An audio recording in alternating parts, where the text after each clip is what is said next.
A quick warning, this episode contains conversations about addiction and overdose. Listener discretion is advised. I actually overdosed. It is life or death. Getting really, really honest with yourself, you have a chance to change, like make a difference in your community. Hey guys, it's Carmen, your host of Generation S.O.S. on record. Hopefully by now you guys have all at least heard the term fentanyl. Today you guys are going to be learning about how fentanyl almost took sweet and intelligent Philippe's life. You're going to hear about his story before and after sobriety and some advice he has for our listeners. Philippe is also a sober speaker for Generation S.O.S. Thank you so much for your time, Philippe. Let's get started. I do anything for Generation S.O.S. I think the mission is really important. I always say yes to Robin and Jim when they ask me to speak or whatever. So I'm here willing and able. I currently live in Miami, Florida, but I grew up in New York City. I'm 28 years old. Obviously, as it pertains to Generation S.O.S, I've been sober for a little over 6 years. Vulnerability is a extremely respectful trait that, Philippe, you exhibit. What does vulnerability mean to you? It's interesting you choose the word because I just think it's really important to warn people and to give back. I mean, people, I guess, were vulnerable with me in the past and when I was first seeking help with alcohol and drug addiction. So to me, I just think of it as my duty. I don't necessarily love it or say I'm a vulnerable person that wants to talk about things, but I just truly think it's really important. And when something's that important, you put aside whether you like it or not, and you just do it. You rip the Band-Aid off. So no one is perfect and nothing is perfect, but we all have like weird stuff that happened in our youth or little things. But I'll say, like, overall, if someone was looking at my life from the outside, they wouldn't say I had a very difficult upbringing or something like that. I think there was something within me as a kid that was notable, is like I was always feeling like I had something to prove. And with that comes like uncomfortability. I mean, when you compare yourself to others every day or a lot, you're gonna end up in a bad mental space. I went to high school on the Upper West Side, and there I started like drinking a little bit, and eventually smoking weed, and towards the end, other drugs. I was definitely like one of the leaders of like that charge. Like, I wouldn't say like people were influencing me, obviously, but I was ready to be influenced very, very easily. Always part of my story is like kind of this dual life going on. So on paper, I'm doing XYZ, and then reality, I was partying and going out to clubs with fake IDs and drinking. But then on Monday morning, I would show up to my responsibilities. For me, the big change came once I went to college. So I went to Emory University in Atlanta. I really started using drugs and drinking like every day, cocaine and Molly and Xanax, mushrooms. I mean, whatever, really. I was really out there, just like wake up and get high every morning, whichever drug it may be. Obviously, like, I have no regrets overall in my life because whatever I did just led me to this point. But I do think about, like, I was given such a good opportunity to go to a top university and to do whatever I wanted all day. And I just spent it on the couch like 90% of the time. So in that regards, it was wasted years, but it helped bring me to a bottom, which then launched the next part of my life. So anyways, I graduated from college. And this is where, like, you get this moment of like, oh, I'm out of the playground of college, like become an adult essentially, which I was not ready or prepared to do. So I moved back into my parents' place, and I was traveling around for a while, like spend a lot of it just getting high and seeking the next nightclub or whatever it may be. And then I came home. I asked my dad if I could work with him. I started working for him. And then so that was about September of 2016. I continued though, just using drugs, and it was getting worse and worse and worse. It was just like wake up, as soon as work's over, you go home and you get high. And that's like the fun part of the day. And that's what like I'm living for. And then the drugs were getting worse and worse. So I was like on to Percocets and things like that until one evening after work, I actually overdosed on a Percocet, which was laced with fentanyl.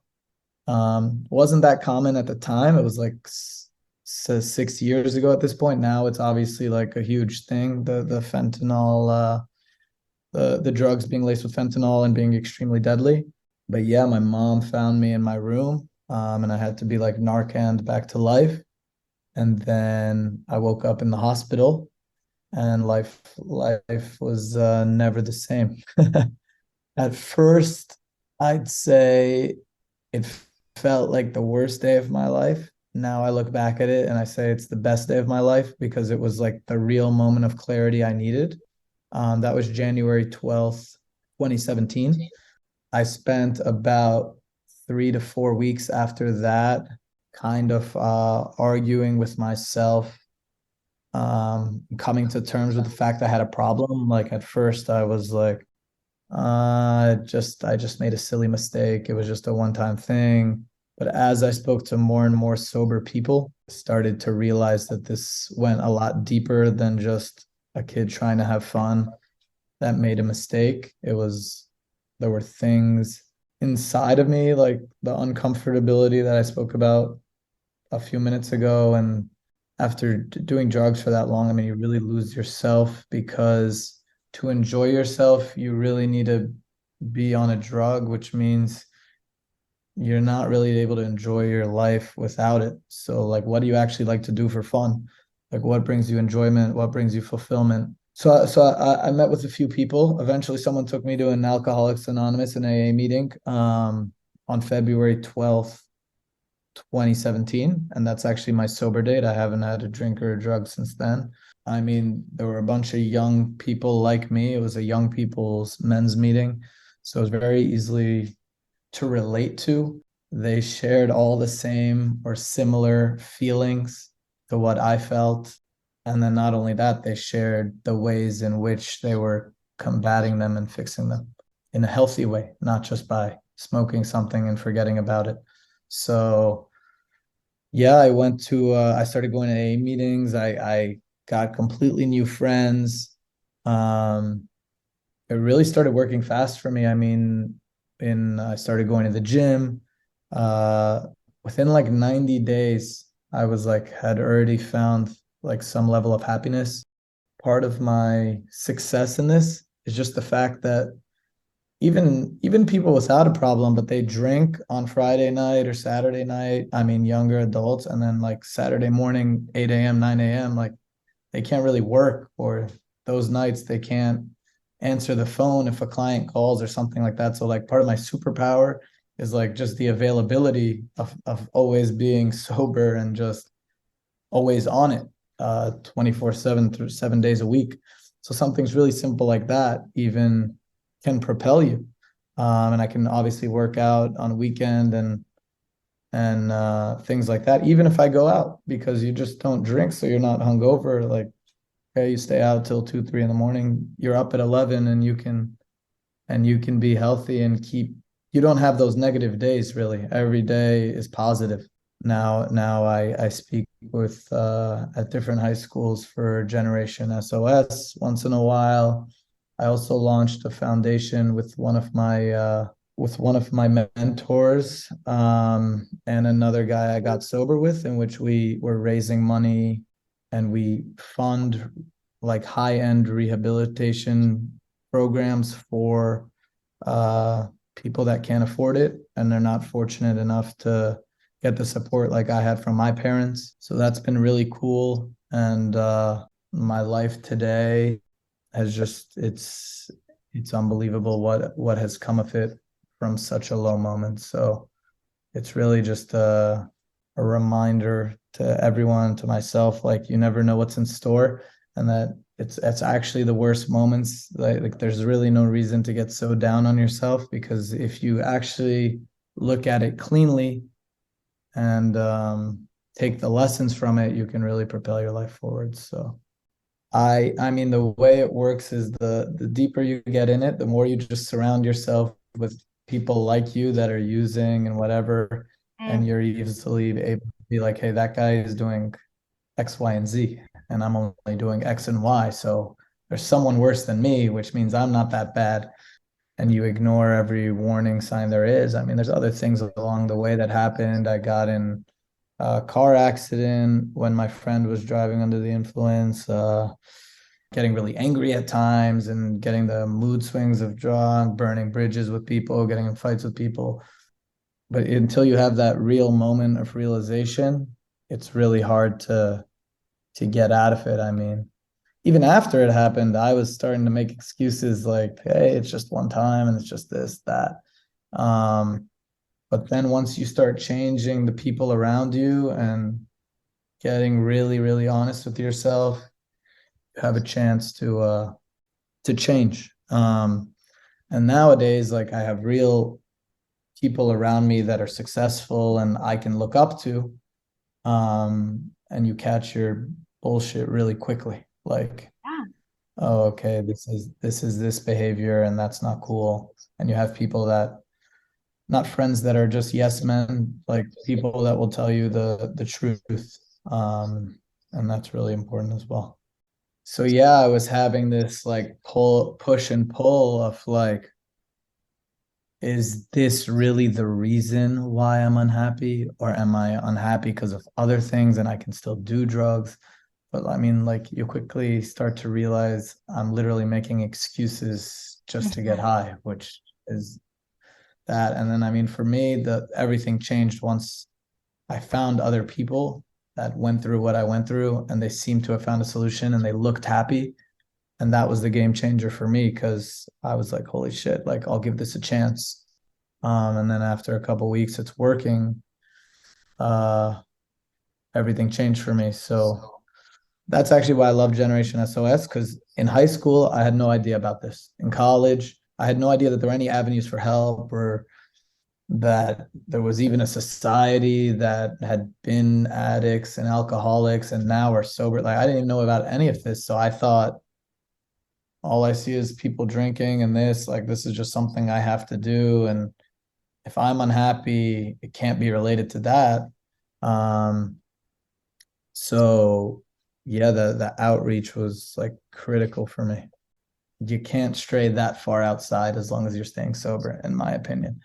Um, if you're staying sober and I say like following your values, I have seen some people get sober and steal money or things like that. But if you stay within the morals and stay sober, I think I'm in the camp that you should be having fun.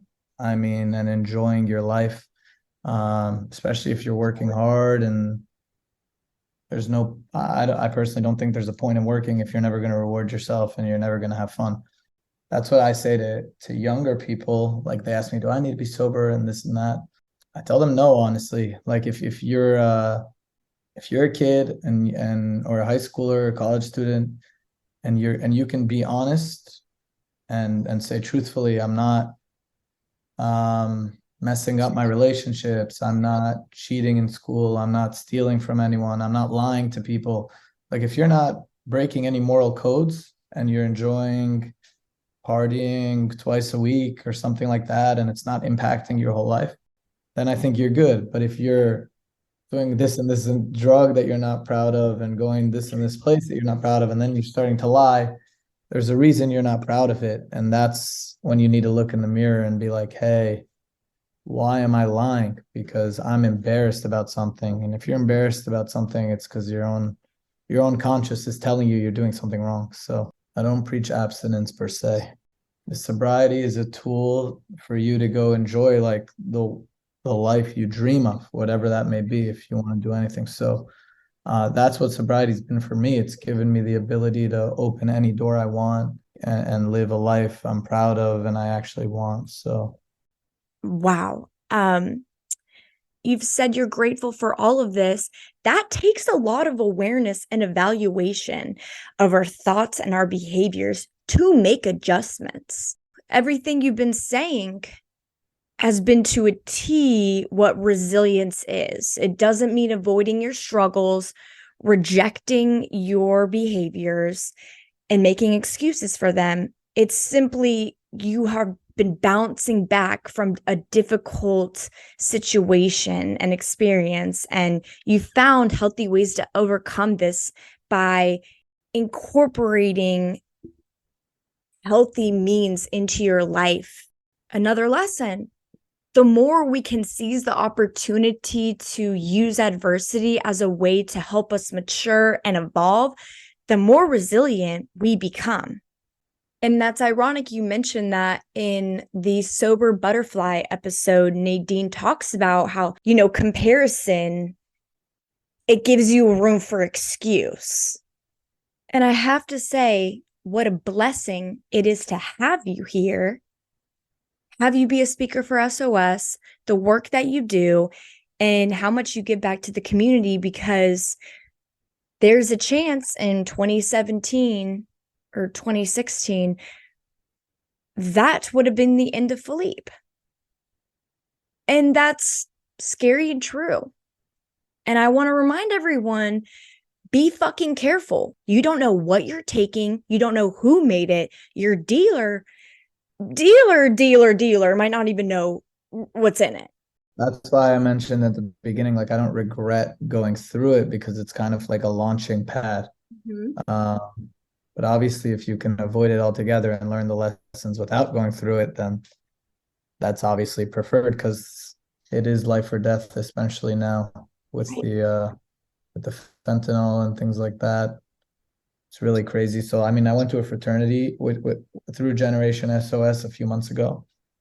Yeah. That's I what remember that. that's what I told them. I'm like, listen, like it is become life or death. So I mean, if you want to drink or smoke weed, that's one thing, but like I wouldn't advise you to do any harder drugs anymore because I mean, you wake up one day and 10 kids are dead on spring break. So I just like try to get this message to them that like doing drugs in itself is not that cool. You think anyone remembers which drugs I did on which night? No, like everyone remembers the guy that got the best job, football player, the people that were making real impacts in society. So I'm like, if you guys want to do something cool, like make a difference in your community.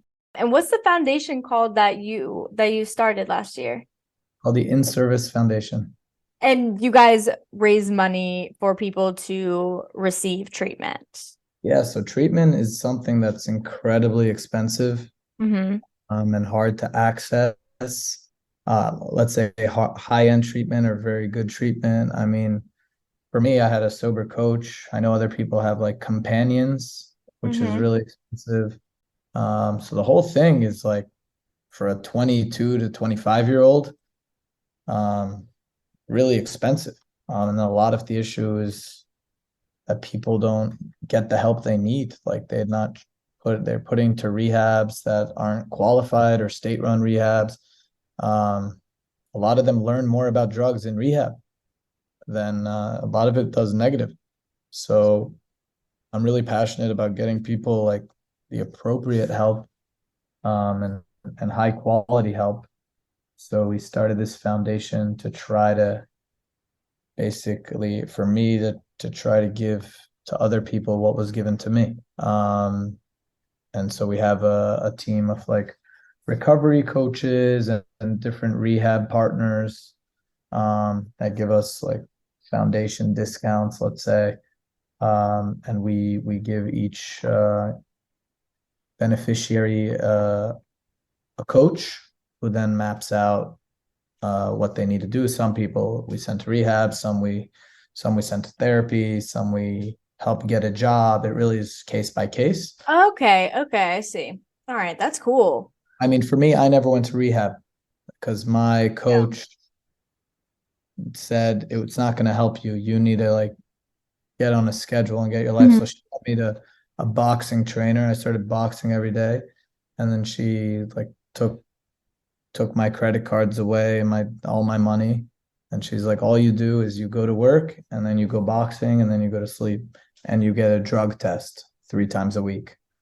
So that's what worked for me at first.